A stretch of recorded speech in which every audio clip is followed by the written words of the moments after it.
खबर आपको देंगे। कंपटीशन कमीशन ऑफ पाकिस्तान ने स्टील सेक्टर में कंपटीशन की सूरत हाल पर रिपोर्ट जारी कर दी है। रिपोर्ट में स्टील सेक्टर को दरपेश मुसाबकती चैलेंजेस और पॉलिसी खला की निशानदही की गई है। मजीद जानेंगे डॉन न्यूज़ के नुमाइंदे ताहिर शरानी हमारे साथ मौजूद हैं। जी ताहिर, बताइएगा तफसीलात। जी, मुसाबकती कमीशन ऑफ पाकिस्तान की रिपोर्ट में गैर मयारी स्टील की पैदावार 60% तक होने का इंकशाफ हुआ है, जिसके बायस सारिफिन के मफादात मुतासर हुए हैं।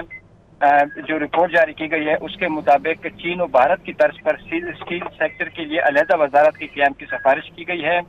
रिपोर्ट के मुताबिक कौमी स्टील पॉलिसी न होने से सनत गैर यकीनी और बेज़ाब्तियों का शिकार है।